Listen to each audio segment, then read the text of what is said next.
Hi, everyone. Welcome. My name is Sarah Martin. I'm one of the moderators of the GBV AOR Community of Practice, along with Beth Ban.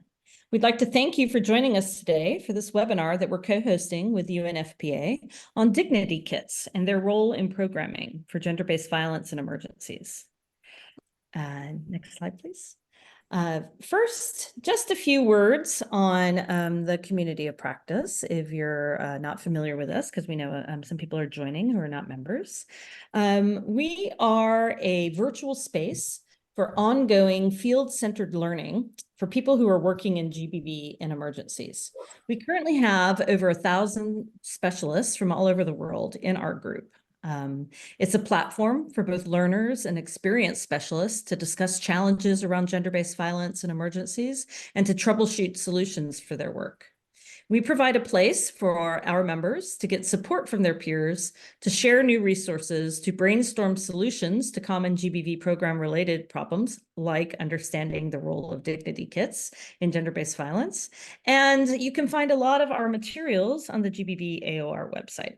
We'll put some information in the chat as we go forward about the community of practice. And if you're interested in joining, membership is for individuals, not for organizations. So you join as an individual. And, we are always welcoming you. Next slide, please. Our sister organization inside the gender-based violence area of responsibility is the GBV AOR Help Desk. This is also available to anyone working on gender-based violence. They provide rapid technical advice and support. They produce global literature and evidence reviews, as well as different evidence digests, and they can connect you with a gender-based violence specialist to talk through some of your problems. So we'll also put this in the link in the chat so that you can reach out to them if you'd like as well. Next slide, please. So all of our webinars at the GBV AOR Community of Practice are recorded and shared. Everyone who's registered for this webinar will receive a link to the recording as well as the PowerPoint presentations and materials that might be mentioned today. We also put everything on the GBV AOR YouTube channel, so you can go back through and find over 4 years of webinars and learning sessions on topics like this. They're on that, and we'll again put that in the chat so that you have access to it. We'd like to ask you to stay to the end to give us some feedback. So we'll have a short three-question poll just to make sure that we're meeting your needs. And any comments or thoughts that you might have or feedback that you want to do, you can always share with us at gbvcop@gmail.com. Okay, next slide. A few little housekeeping things for this particular webinar. We're going to be using the chat box today as a place for the question and answer. You're welcome to introduce yourself in the chat, and then also write any of your questions that you have in there. I'll be monitoring the chat, and our chair will be posing the questions to the panelists after all of the presentations. So we hope that we've given sufficient time for questions and answers, but if we have not, we will be bringing the discussion back to the community of practice. And I mentioned that because this webinar idea came out of discussions that were happening on the community of practice. We had people discussing how do you target your distribution, how do you use it in gender-based violence and emergencies response, lots of different questions on dignity kits. So we wanted to pull together specialists and have a chat about it. Next slide, please. So it's my pleasure to introduce you to our esteemed panel today. So our chair is Isabella Fleece, who's a GBV and emergency specialist. She's based at the UNFPA headquarters in Geneva with the Humanitarian Response Division. She'll be talking to us today about the minimum standards on GBV response and how dignity kits work in there. And she'll also be chairing the question and answer session afterwards.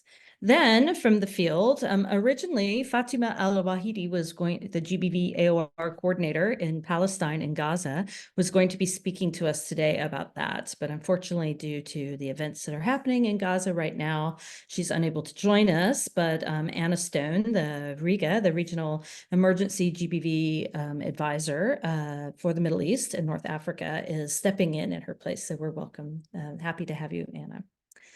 Esther Osimi, who is a GBV AOR community of practice member and also a gender-based violence consultant, is going to be presenting about looking at using dignity kits for economic empowerment for survivors. Esther is a public health specialist with a decade of experience in the design and implementation of community-led sexual and reproductive health and rights and GBV programs in Nigeria. She works with the Global Health Impact Group, and as I mentioned, she's a consultant. And finally, last but not least, is Ms. Dalen Moreno Silva, who is the GBV National Manager for Emergencies at UNFPA Venezuela, who's joining us very early in the morning. So we're happy to have you. And each of them will be bringing to you an understanding and an explanation of how they've used the dignity kits in their different programming. And we asked if they have possible to show you pictures of what their dignity kits look like. So without any further ado, I'm going to hand it over to Isabella.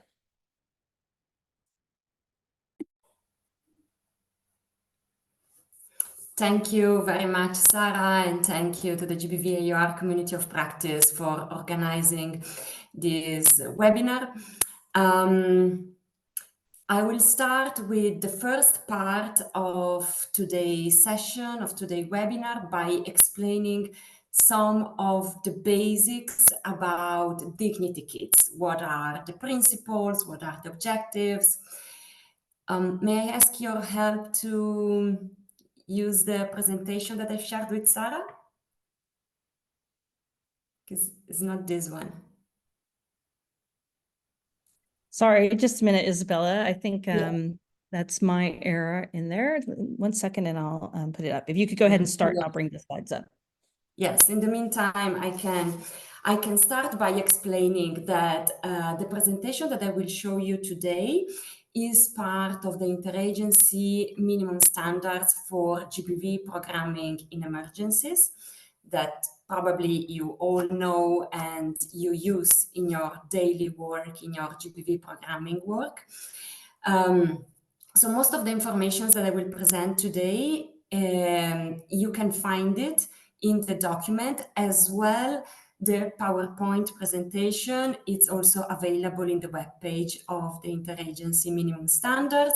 I've made a few adaptations to the presentation to really focus on some of the aspects, some of the key components that have been raised during the dialogue in the forum of the community of practice.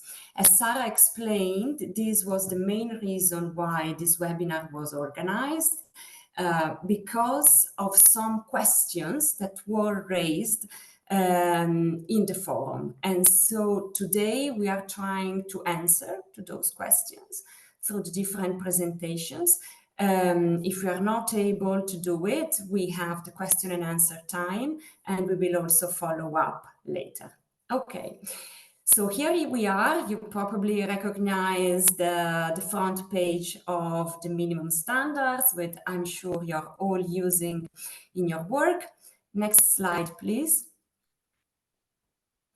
So today we focus on standard 11 and in particular on the dignity kits. We are not going to address today the cash and voucher assistant, but we will discuss why those methods are part of the same standard. Next one, please.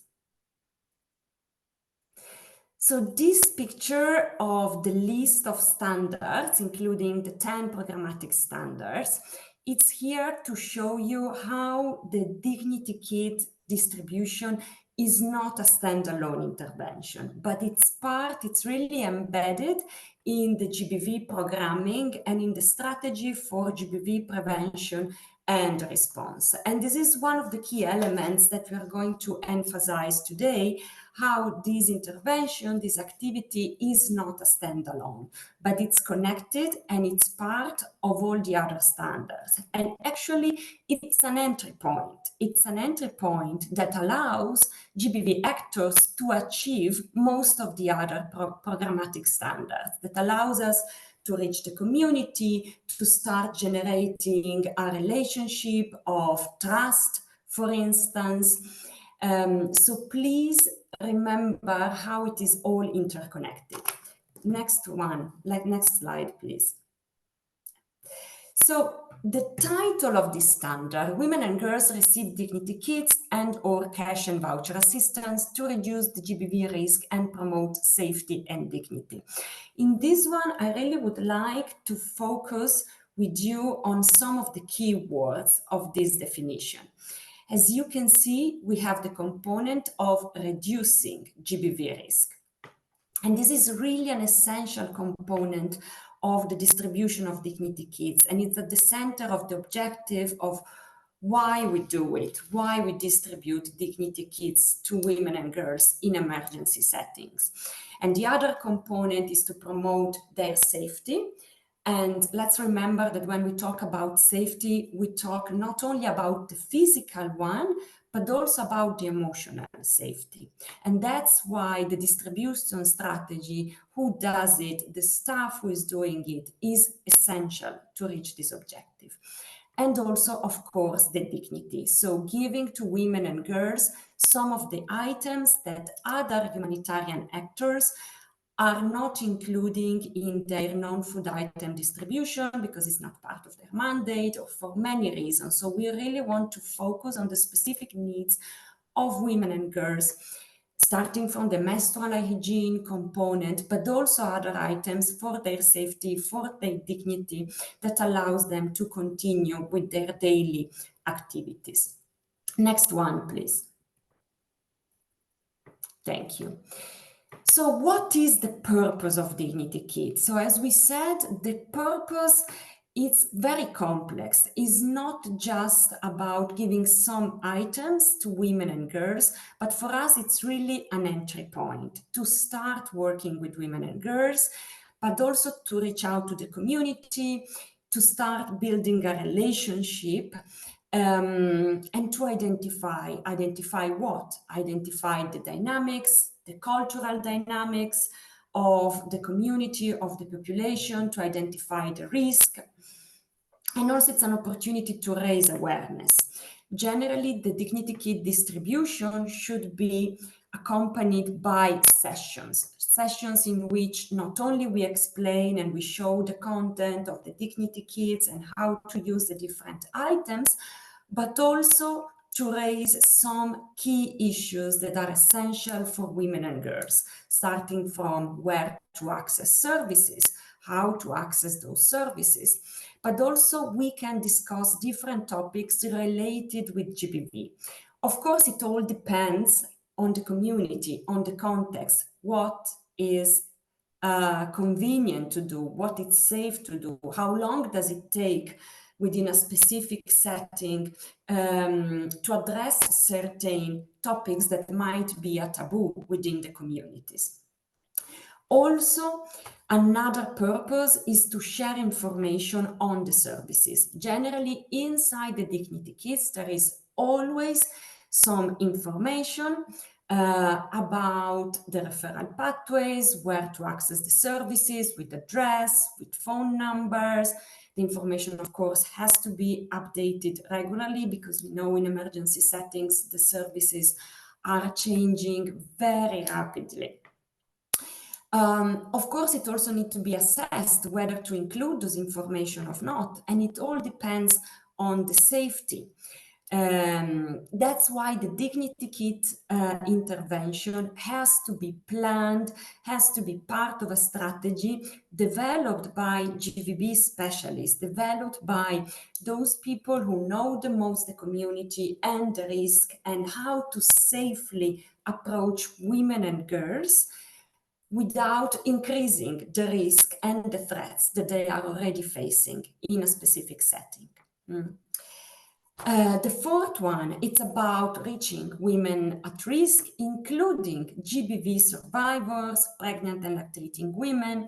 So please remember that Dignity Kit is not an intervention that it's targeting specifically survivors, because this would put them at even more risk. This is targeting all women and girls, but during the distribution, that should be accompanying the distribution GBV specialists, ideally case workers, for instance, that in case of a revelation, in case a woman or a girl approach the ONGO or the agency doing the distribution, in case there is a revelation of GBV, the personnel in charge of the distribution should be able to address the situation, providing psychological first aid, safely and confidentially refer the survivor to the specialized services.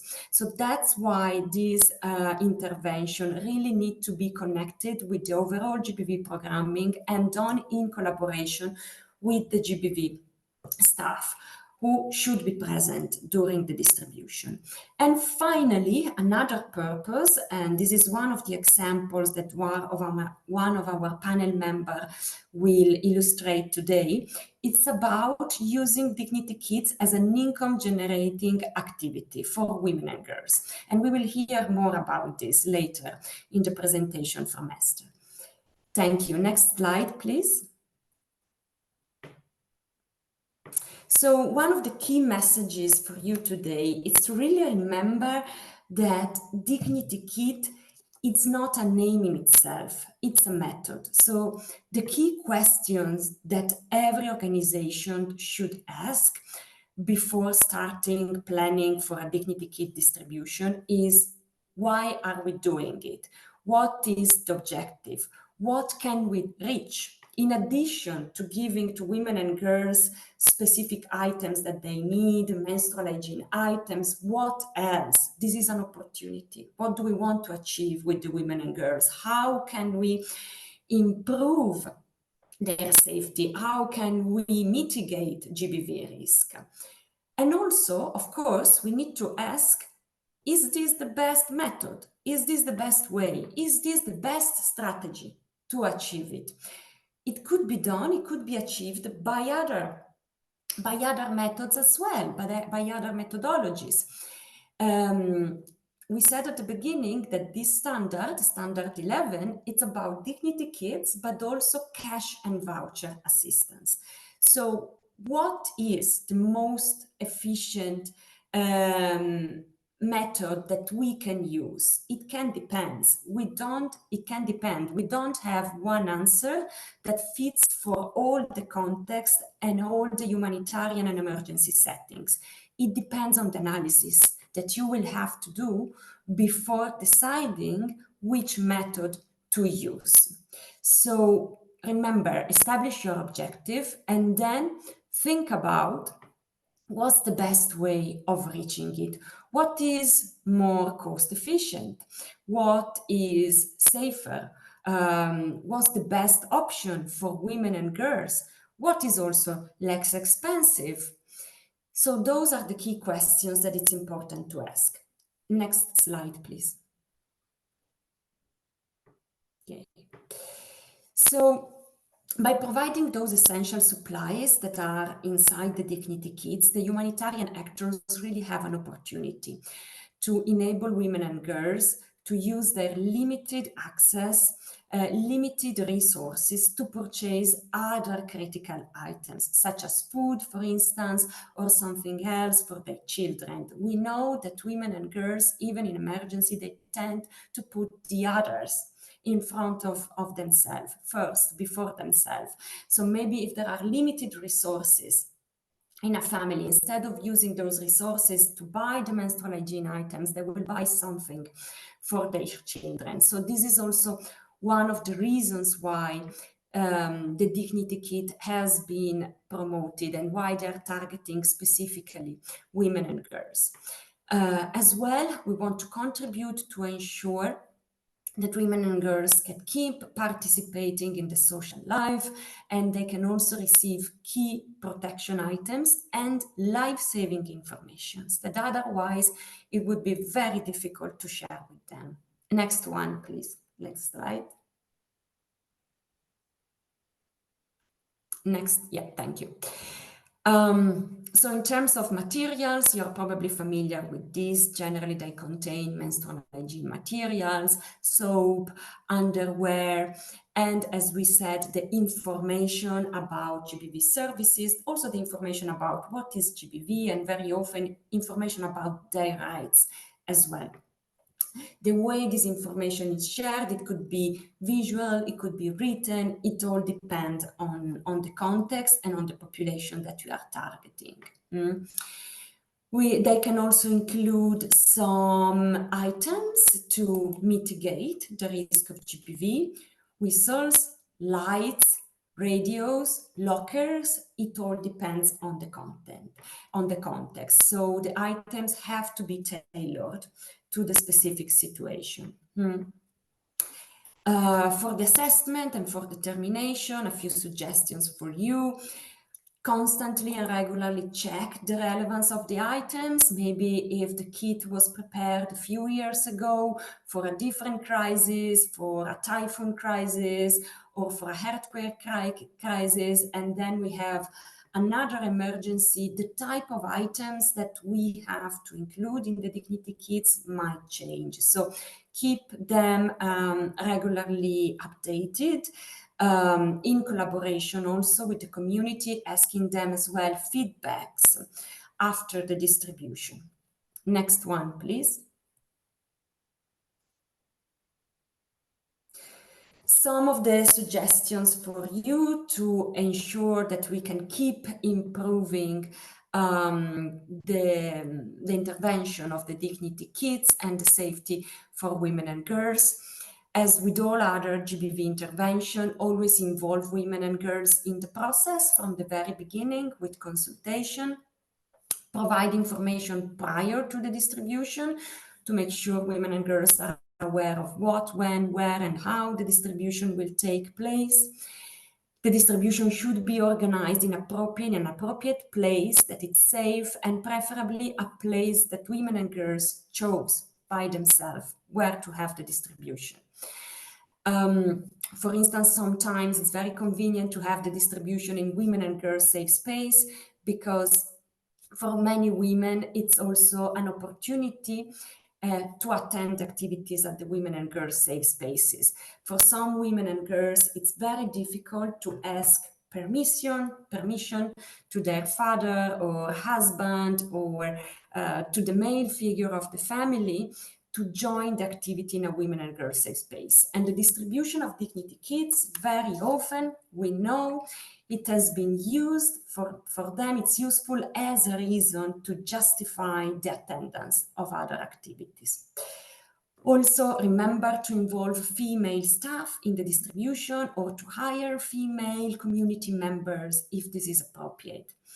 Avoid locations that are risky, with long distance, and remember to auditing the dignity kits distribution as part of the safety audits done by trained staff, if this is possible. Also select a security focal point for the distribution, because this is an essential component of all distributions. And to the extent possible, ensure that the distribution personnel are women. And as we said, preferably trained GBV personnel, or there should be a caseworker as well accompanying the distribution in case of some revelation of GBV incidents. Next slide, please.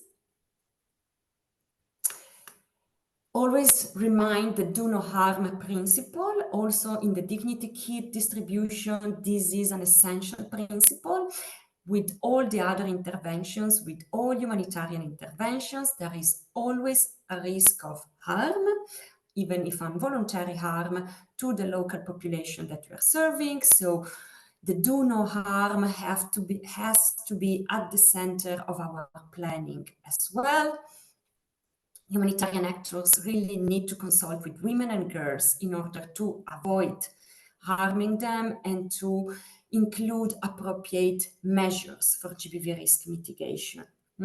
Remember, you can use tools for participatory assessments and other tools that already exist.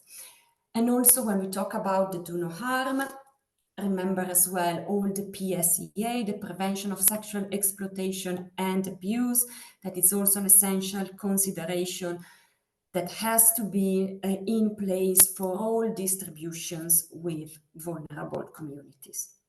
Next slide, please. Here a reminder for you that in the minimum standards, in each standard, you find a list of key actions. This checklist is extremely helpful for you during all the phase of the program cycle and the programming. It's very easy to use, very easy to print it out and keep it in your desk and check all the different actions during the phases of the humanitarian response. So it's a tool that you can use every day to check if you're on track or if you forgot some key steps for the planning of the Dignity Kits distribution. Next one, please.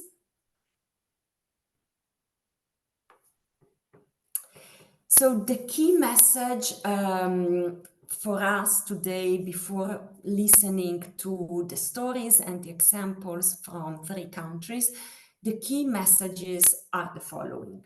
First of all, the Dignity Kit is integrated with other GBV prevention and response interventions. This is not a standalone activity. It has to be connected with all the other components. And that's why it needs to be designed by trained GBV personnel. Dignity Kit, it's a method, it's not an aim in itself. The aim and objective can also be reached through other methodologies. So choose, analyze based on your context what is the most convenient one. Also, Dignity Kits should always respond to unidentified needs. And we should respond in the most efficient, effective, but also safer way possible. And my last key message, it's really connected with the title of this webinar, which personally I love. I think it's a very appropriate title. Dignity Kits are worth more than their content. So this is really the slogan that should guide you during the programming, during the setting up of all the different stages and phases of a Dignity Kit intervention. I think it's like a mantra that reminds us when we are planning of what are we doing and why we are distributing Dignity Kits to women and girls. So thank you very much. I hope this helped to set the scene and the ground with the basic understanding of what it is a Dignity Kit intervention as part of the GBV programming. And now I will give the floor to Anna Stone. Anna is the regional emergency GBV advisor at UNFPA for the Arab States Regional Office. And today she's going to present on behalf of Fatima and Jury from UNFPA Palestine. And she's going to present on advocacy and strategies when access is blocked. Over to you, Anna. Great, thanks very much, Isabella, and I was going to say good morning, good afternoon to everyone else online. Thanks so much for providing the opportunity to present on how we have tried and continue to try in using Dignity Kits as part of our interventions, as part of the response for Gaza. Next slide. It's really impossible to discuss how we have used Dignity Kits and the challenges that we've faced without first providing a bit of an overview of the context in Gaza. As you all know, I'm sure that following October 7th, the attacks inside the Gaza Strip have been catastrophic, and it continues to deteriorate day by day. And of course, what's happened today in Rafah just makes the situation even more dire. We faced significant challenges following October 7th, where within days there was a total collapse of the GBV subcluster as it was in Gaza. And that meant a total collapse of basically all GBV response services. It really wasn't until November early November, that we were able to begin a semblance of remote coordination, because the attacks were so severe inside Gaza and the subsequent displacement. It meant that for almost a month and a half, we were not able to reach any of our GBV subcluster members. So it wasn't until November that we were able to reconnect with some of our 30-odd members and to be able to understand what was happening and what was possible in terms of GBV response. We weren't able to get support inside Gaza until early January. And as you can imagine, everyone, including Amira, who is our GBV subcluster coordinator for Gaza, were affected by the conflict. Amira herself was displaced multiple times with her family. And of course, as a result, we were not able to ask her to work, as well as deal with the multiple displacements. And that's the same for all of the response service providers. As I mentioned, it was in early January that we were able to reactivate the GBV subcluster, and we started with just 2, 3, to eventually by the end of January, we had 12 of our former members able to come together. And they were members that had been displaced to Rafah, where it was, and at that time, somewhere in Khan Yunis. As different governorates of the Gaza Strip were the target of intense bombing, we lost contact with many of the members who we were able to have some contact with. And that meant that we're really only able to have meetings, face-to-face meetings, with those that were in Rafah, which was up until today a safer place for the population. In February, we were able to have regular meetings, which meant for the first time we were able to better understand what were the immediate needs of the population, particularly women and girls, better understand the risks that they were facing as related to GBV, and better understand what type of services could be provided, even in sort of a skeleton type of way. In March 24, we had the revised flash appeal, where we reprioritised the actions of the GBV subcluster and GBV interventions. But at the same time, it was around March that we had again the reduced presence of aid workers, particularly in the northern part of the Gaza Strip. And now, as of today, we will have reduced reach, I suppose, for the population in Rafah as well. Next slide. So the challenges in the response are overwhelming. And honestly, having worked in this sector now for almost 2 decades, they are some of the most challenging that I and others who have a lot of experience as well have faced. We have had significant limited humanitarian access. I'm sure you've all seen on the news the limited number of trucks that can bring aid supplies into Gaza Strip, limited access even within Gaza Strip to be able to get to certain parts. It was only in the last couple of weeks that we've been able to have any type of access in the northern governorate, which has left a large number of the population in dire need of humanitarian support. Ongoing attacks continue. As I said, today you'll all see that what's happening in Rafah, and that makes any type of delivery of humanitarian aid almost impossible. There's been a total devastation of livelihoods, and we know that that, of course, places families in increased risk of violence within the family and women and girls of gender-based violence.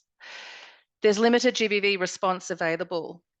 The unique situation in Gaza is that, of course, prior to October 7th, we relied on the population in Gaza, Palestinians, to provide the bulk of response services. They were the social workers, the counsellors, the doctors and nurses who provided CMR. They were the ones running the safe houses, the case managers.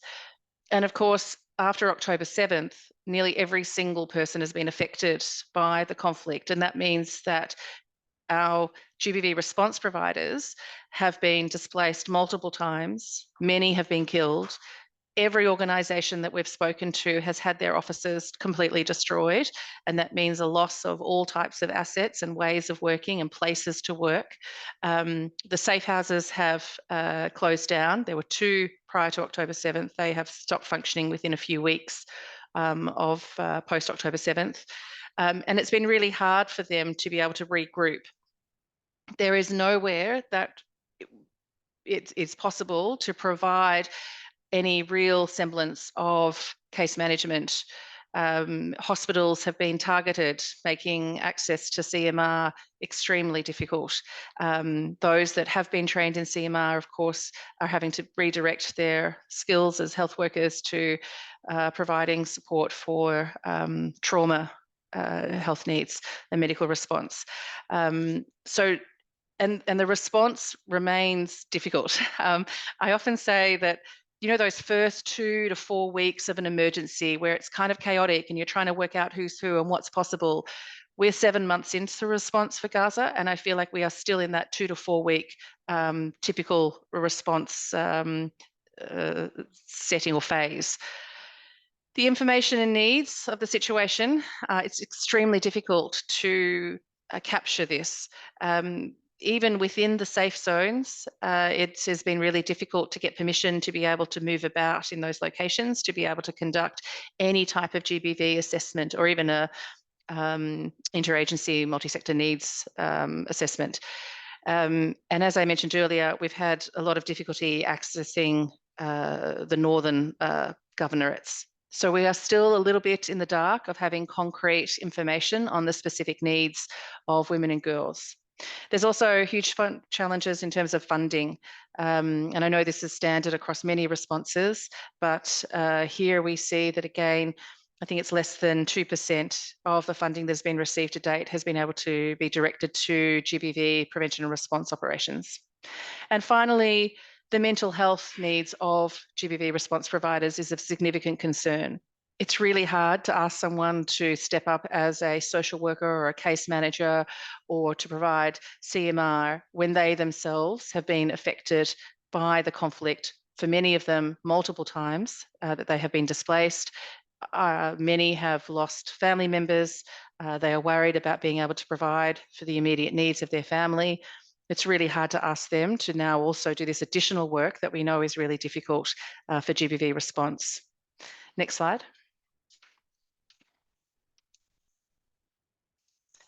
So Fatima, who was meant to provide this session, is a Palestinian herself. So I feel somewhat ill-equipped to be able to speak on behalf of women and girls in Gaza. But we know that the impact of the war for women and girls has been horrendous. Almost 10,000 women have been killed to date. And we know that almost 800,000 women and girls have been displaced from their homes. It's about 90% of the structures that were in place or existed in the Gaza Strip have been demolished. So that's nearly the entire population is in need of emergency housing. They're being crammed into smaller and smaller parts of the Gaza Strip, and therefore it's limiting. Even if we could set up services, there's actually very limited space in which to do so. We cannot set up women and girls safe spaces. One, it's taken up until the last few weeks to get permission to bring tents in. They were part of the items that were on the denied list. And just recently we've been able to get a few in, but there's really no room in which to set up a women and girls safe space. We know that women and girls are bearing the brunt of trying to keep their families safe, to be able to meet the needs of their families, to find food and water. There is no, well, not no, but extremely limited wash facilities that are very limited. And that has a direct link to the urgent need for dignity kits, right? There's nowhere in which women and girls can manage menstrual health. There's nowhere that women and girls can safely bathe and shower. And that has a significant impact on their risks, but also their feelings of dignity, which we know is what a dignity kit is meant to provide. Next slide. So with that background, the GBViE response to date, in the early days, we were able to provide cash and voucher assistance, but now that's not possible. With the denial of trucks being able to get into Gaza Strip, there's no commercial market that's functioning there now. And in the last few weeks, there is a liquidity problem in terms of actual cash not being available anymore in Gaza Strip because the banks haven't been able to replenish. We have been able to try and meet the needs around menstrual health management and including dignity kits, which of course is the focus of today's discussion, which I'll get to in a moment.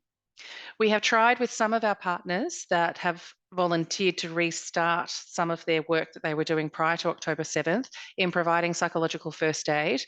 But I want to say that this is very limited and the quality of that PFA is not what we would want, but it is the best that we can do in the current situation. We have a semblance of emergency GBV referral pathways, but as you'll see with what's happening today, those referral pathways that were in place up until this morning now will have collapsed. And that's just for Rafah. We don't know what's available or what's possible in Khan Yunis or Darabala. And again, in the northern governorate in Gaza itself, there are no response providers that we've been able to map. So the mapping is this constant ongoing practice or ongoing task, and remains extremely difficult. We have tried to focus on trying to train health providers on CMR and to be able to bring in the emergency supplies for CMR, so Kit 3. But that's again been very limited. It took until I think January or February for that kit to be approved to be able to enter Gaza Strip. So again, a long period of time in which we were not able to meet even the bare minimum of needs for GBV survivors. And for women and girls safe spaces, we were able to set up one in Khan Yunis, but that's now gone, and Rafah, but that will have gone now as well. So we'll be looking to move those back to Khan Yunis or to Darabala, which is where the population today is being forcibly moved to those two safe zones. Next slide. So now we get on to dignity kits. So we started with dignity kits of just trying to get supplies and to get money in. You'll see here are 3 quotes from Palestinian women. The first quote that looks at the challenges that families are facing and women and girls are facing in having access to menstrual health items, so to pads, the disposable pads, which was the preferred item used prior to October 7th.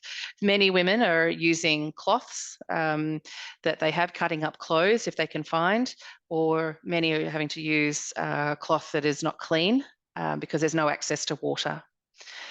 The second quote there focuses on the issue that there's not enough supply. Women and girls often fled with not able to take anything with them. So we still have women and girls that are saying they are still wearing the same one pair of underwear that they had 3, 4, 5 months ago, and they're having to wash that when they can find water. Often it's dirty water, and then they're having to really extend the use of the limited supply of pads that they were able to receive or that they were able to purchase. In the early days of the conflict, in the first couple of months, pads did remain available in the commercial market, but that has now been depleted entirely.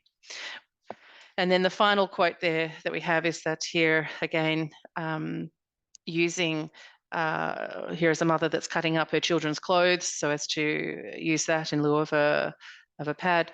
And now, of course, even clothing is becoming such a premium as well.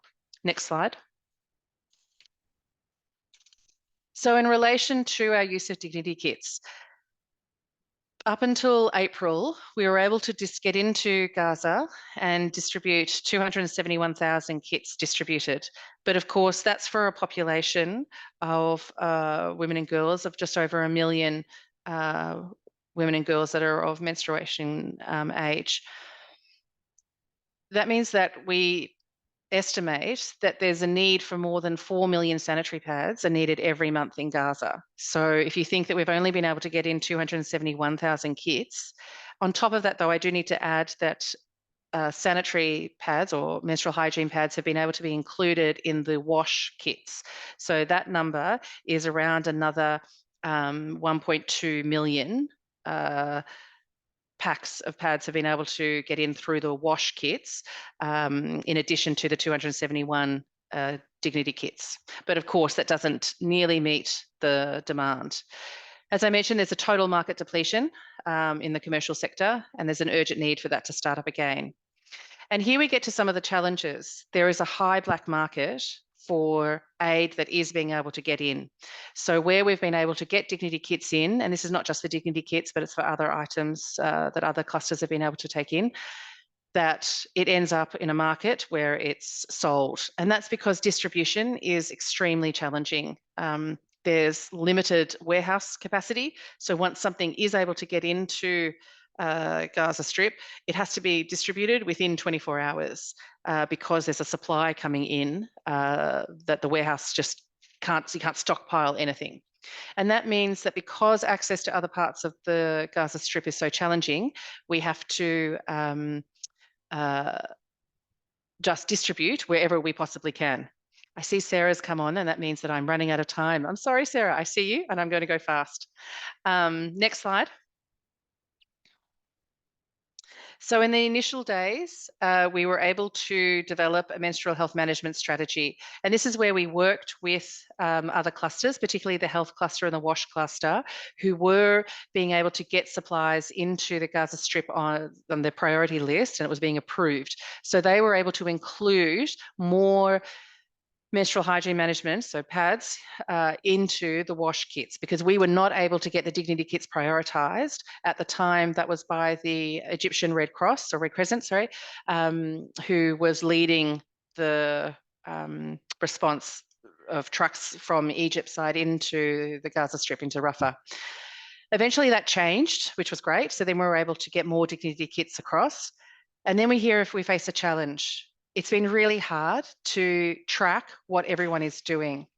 We have multiple agencies being able to get supplies in. So we have other UN agencies, we have some INGOs, we have some charities coming in from both Egypt side, but also from Jordan side, that were trying to meet this need, which is fantastic. But what has resulted is that we've ended up with a bit of a hierarchy on the quality of dignity kits and not a standardized list of items. And that's really problematic. And I'm told that as you drive into, well, maybe not now, but in the early days when we were able to get kits in, that the non-disposable items were being thrown at the entrance. So for instance, we included in some kits underwear and bras. They were being taken out of the kits, being removed and just dropped on the ground because they were seen not to have a high value on this market, right? And so then the disposable items like sanitary pads, they have a high value. And so then they were being taken in and then sold at a much higher rate. We also had the issue that some kits had better quality depending on where they were purchased. Some people brought in items either from Jordan or from Turkey or from Egypt, and each of the items have a varying quality. And so some were preferring to get, or some were, saying, oh, I got this kit from this agency, which is better than this kit from another agency. We've tried our hardest as coordination to get those actors to come and share their list, to try and come up with a standard list of items and to have a standard list of places in which to procure from and prices, and to also have a strategy for distribution. But again, that has been really difficult because of access issues. So something that we think is accessible today, tomorrow it will not be. Next slide. We continue to update the MHM strategy as the situation changes and as we get feedback from women and girls about what items they want and need in the dignity kits. We've tried to update this and to collaborate with the other clusters so that they can reflect similar in their kits. We also have a joint response mechanism, which has been established and piloted to ensure a greater reach to the population. So we're trying to be able to map where distribution has been able to take place and where it has not, and to try and prioritize where it has not been possible. We continue to advocate with donors and with the HCT and with the ERC on the Egyptian side and with other clusters so that they can prioritise and help facilitate the transportation of particularly menstrual health management items, but hopefully, if space allows, the bigger dignity kits to be able to be included in their distributions. Because some clusters have had better access than what the GBViE or the protection cluster has been able to access. So for instance, the health cluster has been able to get to the north limited number of times, but more than what the protection cluster has been able to.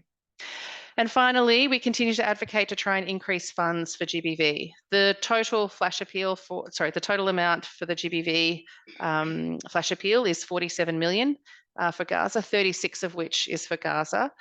So 47 million is for West Bank and Gaza Strip.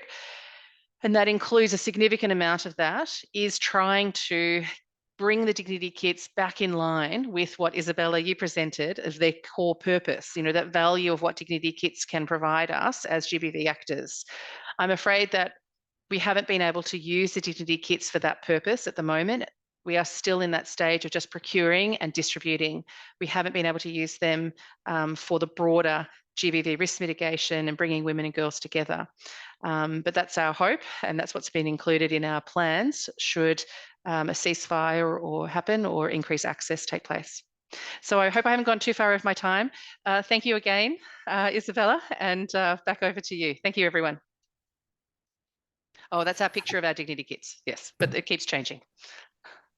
Thank you, everyone. Thank you very much, Anna. Thank you for the presentation. And actually, I forgot to mention in mine that one of the exceptions when we do not connect or there is no time to connect that much the dignity kits distribution with the broader GBViE programming is exactly in that type of emergency situations like the one that Gaza is facing at the moment, in which the interconnection between the dignity kits and the GBViE programming might happen in a later stage. So thank you so much for mentioning it. Now we will move forward with the second presentation. I invite Esther Osime, who is a consultant, a GBViE and emergency specialist as well, working with the Royal Heritage Health Foundation, who is going to present on a local production of comprehensive dignity kits, promoting economic empowerment and fostering self-reliance and financial independence for women and girls. Over to you, Esther. Thank you so much, Isabella. Good afternoon, everyone. Good afternoon, good morning, depending on wherever you are. Today, I'll be talking about dignity kits in northern Nigeria and its local production to promote economic empowerment and women resilience. And can we have the next slide, please?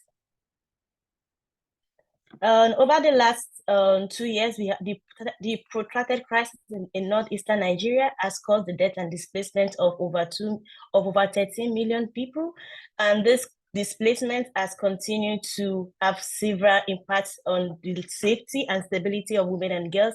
Particularly, we have reported cases of high rates of GBV, including sexual assault, forced marriage, and rape. And then restricted access to employment opportunity, education, and essential services like menstrual hygiene products as exacerbates poverty level, making women and girls vulnerable to sexual exploitation. And not only that, majority of those women and girls living in northern part of Nigeria, specifically Borno, Adamawa, and Yobe State, they don't really have access to menstrual hygiene products. So what we did is to produce local dignity kits, and can I have the next slide, please? So in 2019, Royal Heritage Health Foundation, a community-based organization working in northern part of Nigeria with funding from UNFPA and Nigerian Humanitarian Fund, established the first dignity production center in Maiduguri, another part of Nigeria. The Dignity Kit Center was established as a way for the organization and the UNFPA and the Nigerian government to meet the urgent critical menstrual hygiene needs of women and girls affected by conflict in northern Nigeria. Because we have, like I said earlier, a majority of these women, they have no access to menstrual hygiene products and the like. Next slide, please. For us to establish this dignity kit, we have several criteria and several procedures that we went through.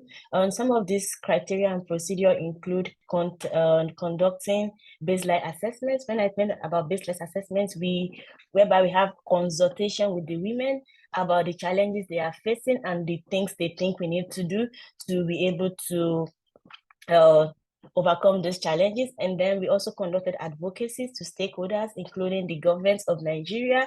In Borno State, we had advocacy with the Commissioner of Women Affairs, Ministry of Women Affairs, and so on. And then we had a community-wide dialogue whereby the women themselves, they discuss the things they need us to include in the dignity kits. We asked them questions like, what are like the priority needs and priority items they would like for us to have in the dignity kit. And when these items were mentioned, we discovered that due to the displacement, like Anna was presenting, during displacement, there is limited access to markets, to where we can get things. So market assessments were conducted. This includes going to different markets around Nigeria and places that are safe for us to ask questions on what is already available in terms of the content of the dignity kits, like materials that are not locally produced, and how we can get this material in bulk to be used as content of the dignity kit. And then another thing that we did to establish this center is staffing and training. By staffing and training, I mean that we identify women from the community. Because of the displacement, some of these women already have the skills.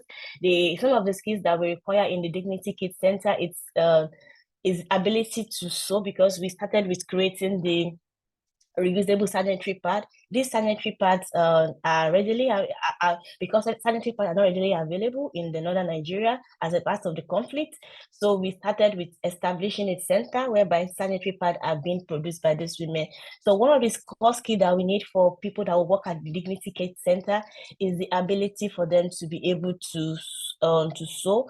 And when they can sew clothes, then we train them on how to produce the sanitary pad using standard measurements. And so these people were trained. Majority of the staff were women. Majority of the staff, except the trainers, which some of the trainers were male, who has been working on sanitary pad from different from working on that understands how to sew. These women were trained on how to make sanitary pads, and once they were trained, started working in the Dignity Kit Center. Then after that, we localized this content of the Dignity Kit. By ways of localizing the content, we produce the content of the Dignity Kit based on what the women says they want. So this includes hijab. It also includes the Ankara wrapper, the hijab, because in the northern Nigeria, majority of the women had to go with the head covering. So we have the hijab, and then we also have we also have wrapper. Wrapper is essentially very essential, because for most women, you can't go out without tying a wrapper. So the women needed a wrapper for them. It was also included. And we also have a bag where these contents were included. We have the Vaseline, we have soap, we have detergents, among others. Towards the end of my presentation, I will show you a picture of the Dignity Kit. And then we started with production. Some of the things we did in the production is that we also identified women entrepreneurs. What I mean by women entrepreneurs include women that are producing things like Vaseline locally. Vaseline is what you use for like body cream. We also identified these women and they started producing Vaseline. We identify women that can produce hand washing soap locally.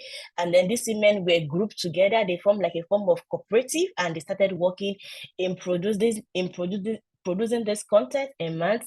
And once these contents are produced, they are assembled, and then once they are assembled, they are stored in a central store, after which the products are then distributed to women in the community. Next slide. So one of the importance of localizing dignity kits is that localizing dignity kits provide a form of economic empowerment for women, because like I said earlier, due to the displacement and the insurgency in northern Nigeria, a lot of women and girls have lost their source of income. There's no access to source of income, and when women and girls have no access to income, they are exposed to exploitations and issues around GBV. And so once they start working at Dignity Kids Center, they have the opportunity to be empowered. And then once they have these skills, because once they work at the center, they are being paid a specific amount of money that helps them to take care of their family and their immediate needs. And not only that, as a form of economic empowerment, when they receive the dignity kit, the items that they're going to normally buy with money, they ended up not buying these items, which really helps them to save money and to use their money for other things like food, and to also send their children to school. And then additionally, we have the dignity kit because it's also we have it's culturally appropriate. A part of what this means, if you can see the picture in my presentation, you can see the women wearing wrappers, and you can also see them wearing hijab. It's part of the cultural appropriateness of the dignity kit, because if you have a kit that is not appropriate for the women in the local in the community, they ended up not using this content. So this content of dignity kits were specific to these women. I think at the initial stage of the production, we have hijabs that were short, but the women complained. They gave a feedback that they prefer longer hijabs that can cover all their body. So the center started producing a long hijab. Another thing is that it also encouraged community engagement. During this procedure, we have opportunity to talk with the Commissioner of Women Affairs and other stakeholders in the community, and we also have this opportunity to talk about GBV prevention and the importance of allowing women to have access to information and services. And we also have the opportunity to talk about the various referral centers and the referral pathway for survivors of GBV.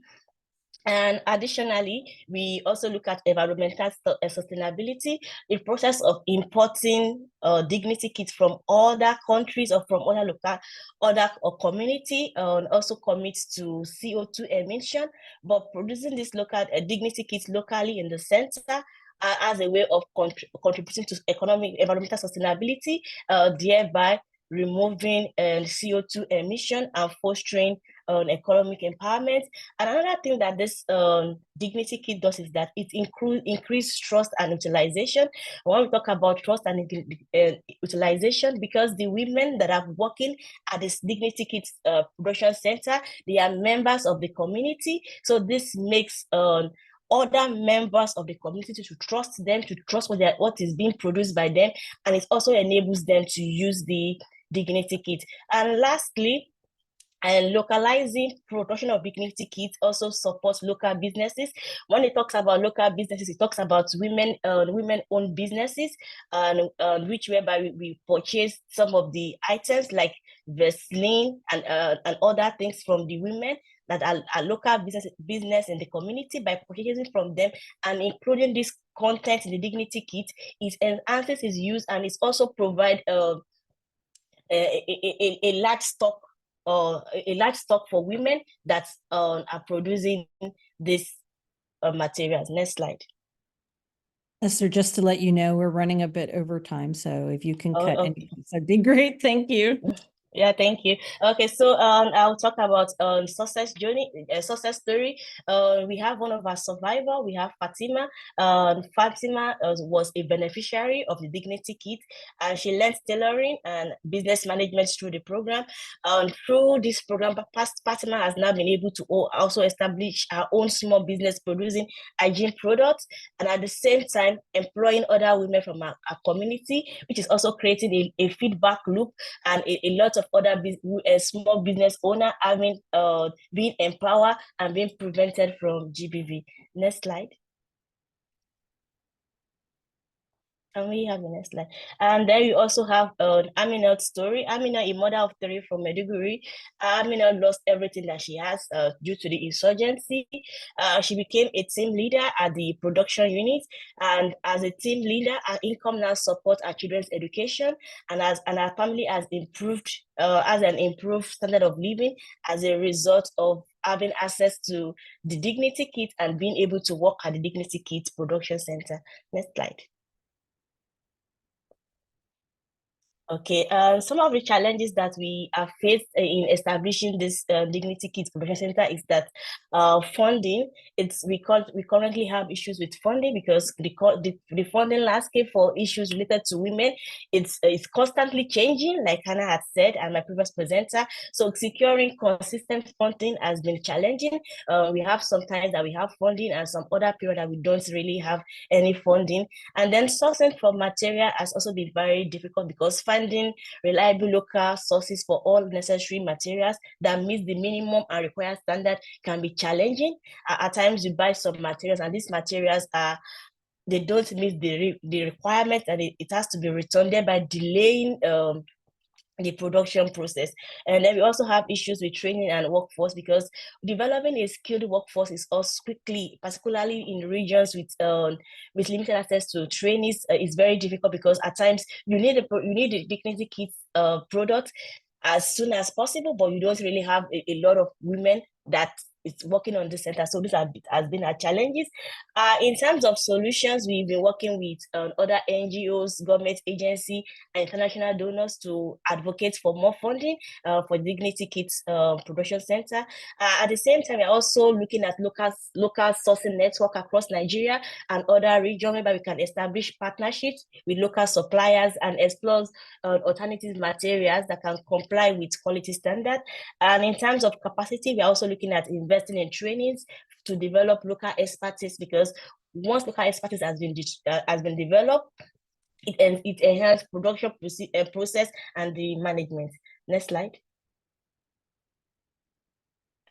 So in terms of recommendation, we are recommending that to enhance the quality of the production, it's important for us to implement a robust procedure that meets health and safety standard, because there's a requirement for us to have quality standard, quality guidelines and checklists that can be used to ensure that all materials that are being produced are of high quality. And then there's also an appeal for donors and funding agency to invest in the center, to develop strategies to expand the production to meet demand.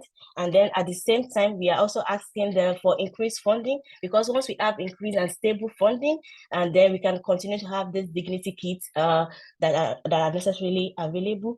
And we're also looking at adopting innovative technologies to support production process and to make the whole process seamless and as fast as possible. Next slide. So in conclusion, local production of Dignity Kits bridge critical gaps between the demand and supply of essential Dignity Kit materials for vulnerable women and girls affected by conflict. And then employing these women and girls to work at the Dignity Production Center provides them with a steady incomes, empower them and economically, and at the same time build their resilience and reduce their risk of GBV. So it's really essential for stakeholders, for donors, and for international agencies to invest in the production of Dignity Kit locally, to empower women and to build their resilience in difficult situations. Next slide. So I'm acknowledging the donors of this particular project, which are UNFPA and then the GBViE subsector Nigeria, that provided guidelines and resources in establishing this center, and Royal Heritage Earth Foundation and some of their staff that are currently working at Dignity Kids Center are currently joined on this webinar. I'm also acknowledging them for the impact and their roles that they play in ensuring that women and girls have access to Dignity Kids, the Nigerian Humanitarian Fund, the GBViE, AOR, and the Borno State governments for allowing us to continue working on the Dignity Kids Center. Thank you, everyone, for listening. Next slide. Thank you, Esther. Thank you very much. And we will now give the floor to Dailin Moreno, who is the GBV National Manager for Emergencies in UNFPA Venezuela. Over to you, Dailin, our last speaker. Hi, everyone. I'm Dailin Moreno, as Isabella said. Just give me a minute, please. I'm trying to.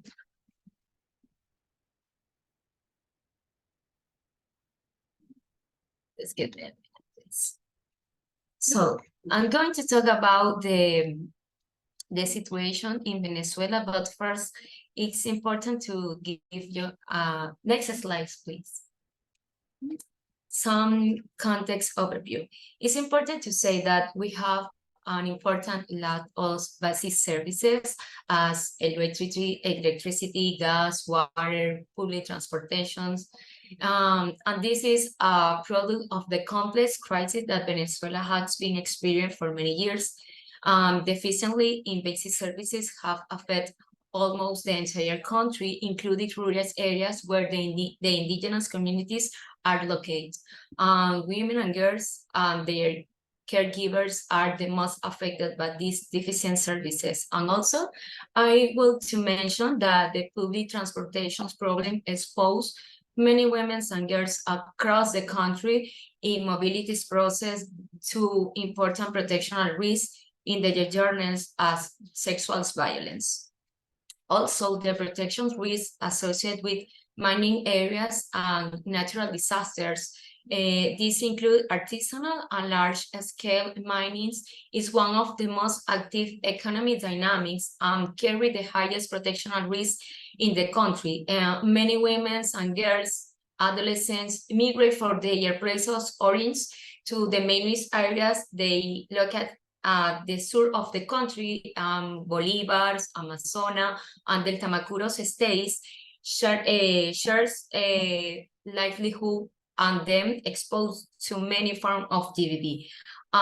Additional, they have important race and other natural disasters caused by the mining activities, and these affect women and girls differently because they don't have any wash products. They don't have any infrastructure to toilets to can they main chain of the menstrual management, personal care. Also, the migratory process, large number of people, especially women and girls, are migrating to border countries in unsafe conditions, especially in the state of the border with Colombia and Brazil. Many of them are girls and adolescents, and they are exposed to gender-based violence during their mobility process, particularly sexual violence, human trafficking, and sexual exploitation. Also, vulnerable groups that are left behind included women and girls with disabilities, indigenous people in rural communities, women working in minority towns, women with HIV, and others. In the countries of the crisis, some of groups and communities are especially vulnerable. This is because the humanitarian or the state response was really later than it can be. Next, please. To talk about the dignity kits, I will be a reference about that we approximately give 22,300 dignity kits were delivered to an equal number of women and girls between 2018 and 2022. Initially, the dignity kits were just for women and adolescents in mobilities, but also with GBV survivors that were using the multi-sectoral services. But in 2020, we have to adapt the dignity kits to include COVID prevention measures and key items as face masks, alcohol, gel, and gloves. it's important to mention that this year we have the returns persons. They leave the country, but with the situation, the pandemic, they've been forced to return to the country, and the situation was really difficult there. Later, the distribution was adapted to include the leave no one behind approach, combined with community strategy, because we have the intention to deliver the dignity kits directly to people have more vulnerable groups. Also, we are able to collect information about women's situations in their mobilities process. It's important to mention that Venezuela don't have official data, but in this with the dignity kits activities, we could collect information about women, girls, their risk, protectional risks, and the situation that they are living. Also, the distribution was focused on this dark state that was Zulia, Táchira, Apure, Bolivar. They have on the border with Colombia and Brazil, and on Miranda, the top of the mapping, and there are Miranda and district capital that have the highest population density of the country. Next, please. Well, this actually a picture that we took to the dignity kit that we have at the office. As we mentioned before, the dignity kit before COVID-19 included just supply for mental health and personal care, but including also underwear in 3 different types, was a small, medium, and large, and a towel, a toothbrush, and toothpaste, bath, and laundry soap. Also, we have disposed reusable sanitary napkins, also condoms, a few important information about gender-based violence, as these ones. Others to comprehensive gender-based violence or sexual violence. It was really useful to give information about the protectional risk and gender-based violence response services that was available. Next, please.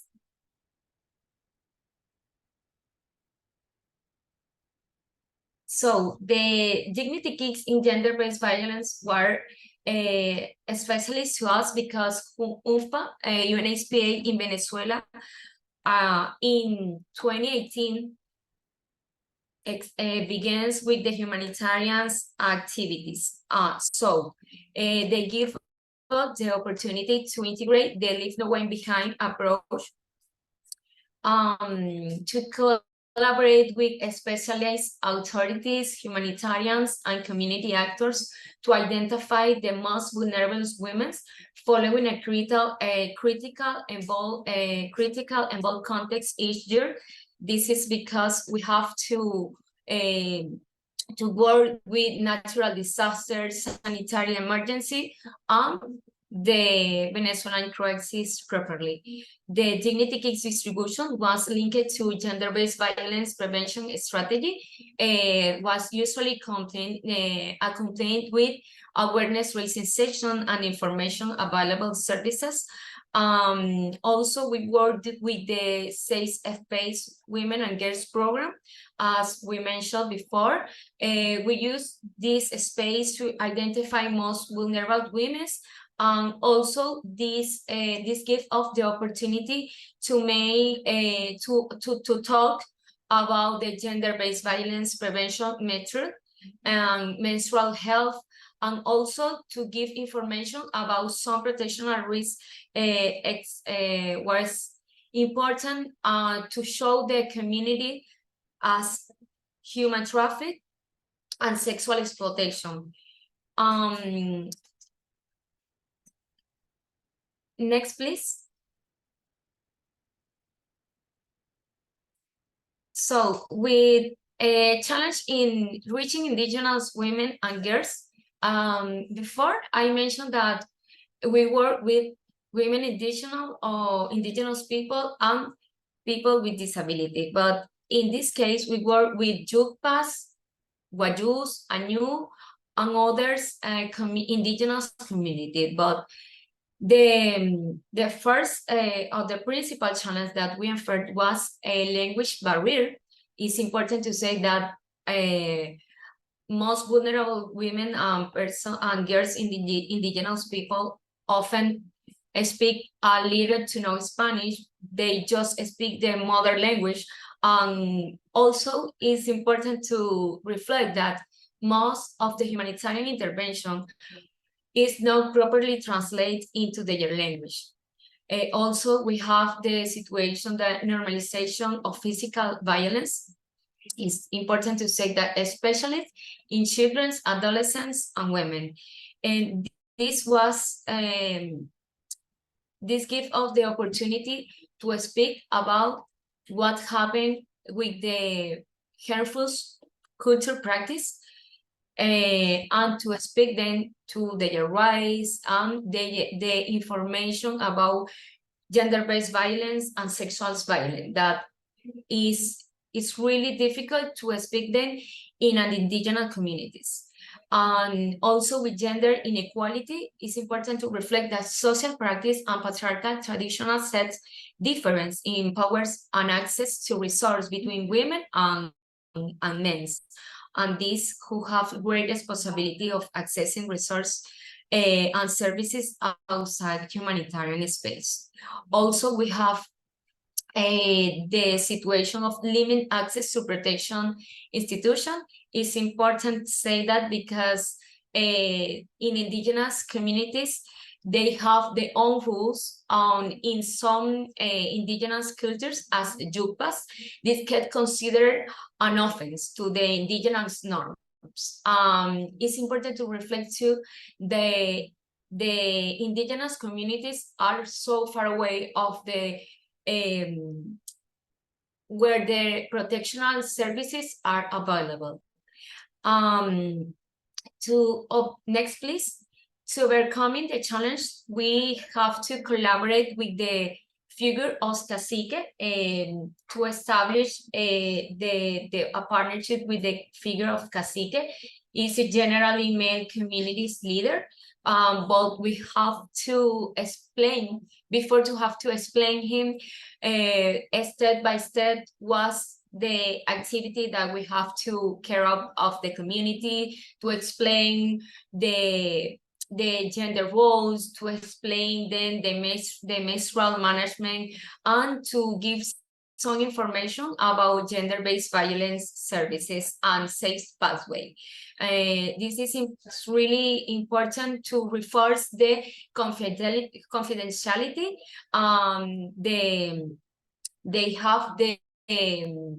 They understand that we have to work. We are referred to a specialized multi-sectoral services, but in some case. The caciques also determine the case of the highest vulnerability for the dignity case distribution. This was a really important activity because the caciques identify and give the UNHPA team to establish collaboration with female communities leaders who always provide translations into indigenous language in the awareness raise sessions.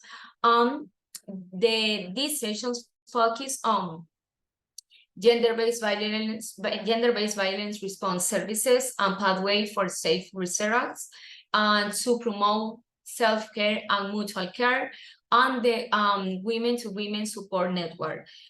This is important to establish because women can have the safe space to speak about their situations, menstrual health. In one of these Yukpas communities, one girl said that she never see a sanitary napkins. when UNHPA teams were to the community, they showed at the first time these kind of tools. Next one, please. With women and girls with disabilities, so the challenges in regions are located in lack of access among women and girls with disabilities, and they are caregivers to give them GBV prevention messages, as to emphasize the multisectoral response services adapt to their needs. Also, unequal access among women and girls with disability to the informations, supplies on menstrual health. We also have a lack of physical access to distribution space, lacking the communicational accessibility to the context of the sensibilization that accompany the distribution. Next, please. We work to overcoming these challenges. We collaborate with the National Council for Persons with Disability, CONAPDIS, to identify the most vulnerable recipients of the dignity kits. It's important to mention that CONAPDIS is the national institution specialized in the implementation of public policy and program to protect and include people with disabilities at the country. They used to connect dignity kits beneficiaries with other institutional services. I want to mention that most of the unimportant women and girls with disability have no any identified paper as passports, ID cards. We connect these people with identified services, also communicational accessibility. The awareness sessions before and after distribution dignity kits were always accompanied with signs, language interpretation, and graphic materials with pictures, as these ones. And to facilitate communication with people with intellectual and psychological disabilities, and also with physical access. For that, the distribution dignity kits were always done in person, especially one-on-one, and to guarantee access to people with different types of physical disability or limited mobilities. Next, please. So I want to mention that these are some photos of the dignity kits distribution. This was on a community that calls Brisas del Sur in Bolívar State. This was on pandemic. Next, please.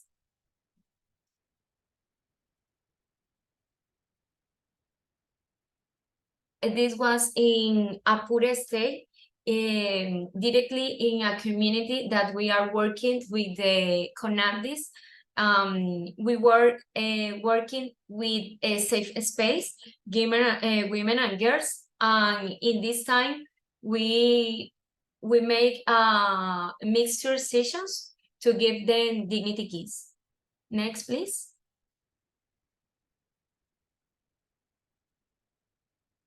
And this is in Táchira State. It is bordered with Colombia, and it was in a health center in the pandemic. And next, please.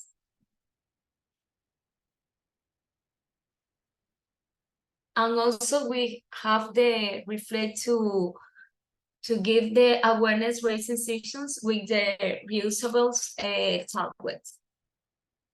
This one. I guess yes, that was the last one. And thank you so much. Thank you, Isabella. Thank you, Sarah, and all of the colleagues to these opportunities.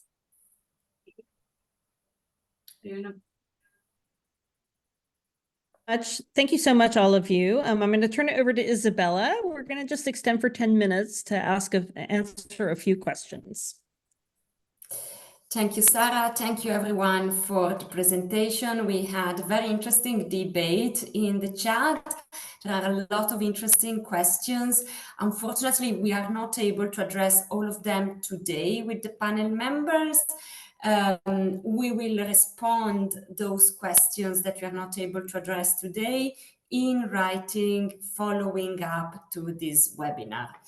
But I would like to start with at least a couple of questions. Let's see how many questions we are able to answer during the next 10 minutes. So the first one is for Dailene.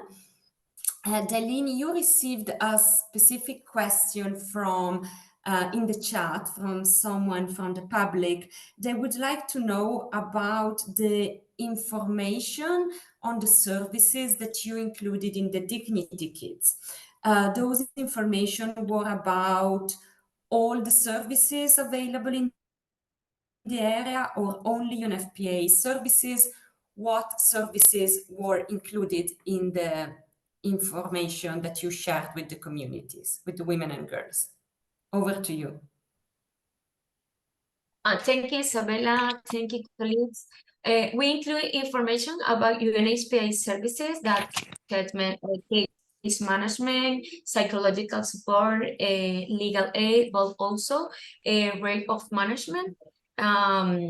We include also the information in the pathway, the AOR, the GBViE AOR, and we always, we have, I don't have here, but we have a small QR code that have the direct access to all the services are mapping in the AOR, in the GBViE AOR. And also have the information about public services as the ombudsman, the connectees, the public ministry. Yes. Thank you very much, Dailene, for providing an overview of what services-related information should be added in a Dignity Kit. And maybe we can also share it in the follow-up of this webinar in the documents that we will be sharing and with the presentation.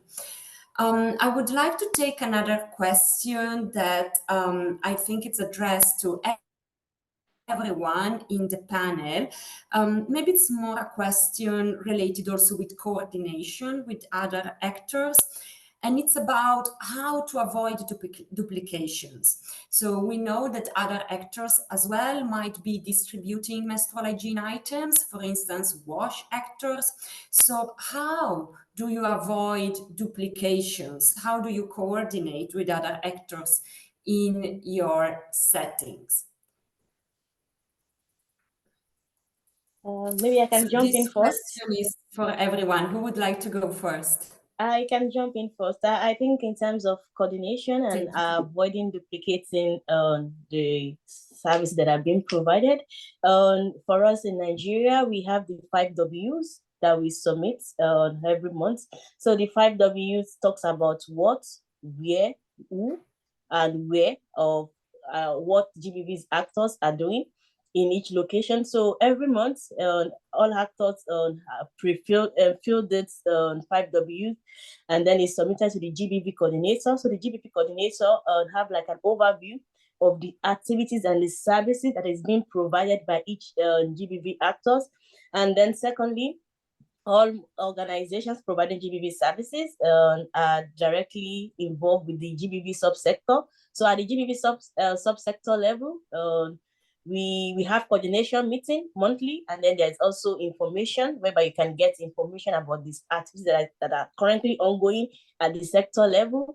And then members of the sectors are expected to tell their community, their organizations about activities that is ongoing.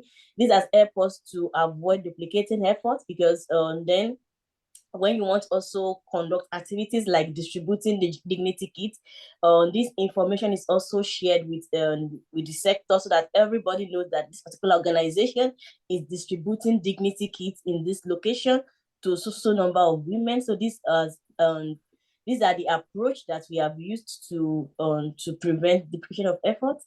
I will also allow my other panelists to answer the question. Thank you very much, Esther, for sharing this example. Isabella, if I can jump in, it's Anna. Yes, Anna, please.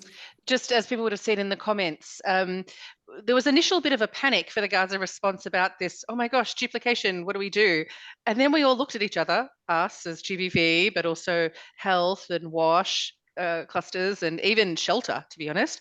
And we all just acknowledged that the situation is so challenging, the affected population so high, we're never going to be able to meet the needs of every woman and girl in terms of the basic MHM items. So we just accepted if duplication happens, fine. That we just have to have confidence that the items will, if they're not needed by one woman, she'll give them to her younger daughter, maybe she'll give them to her sister or something, or maybe even they will exchange. Maybe someone will say, I have too many items of this, but I need something else, and there's a bartering system. And we've just accepted that. And interestingly, we've raised that with donors. We've said, listen, we are not guaranteeing that, and we cannot, that someone is not getting a wash kit that has, 4 packs of disposable pads, and then they get our dignity kit that has 2 packs, and maybe they get an adolescent kit from another NGO. We cannot prevent that. We accept it. And the donors have been totally fine with that. And I think that's unique to this context where we are still very much in active conflict.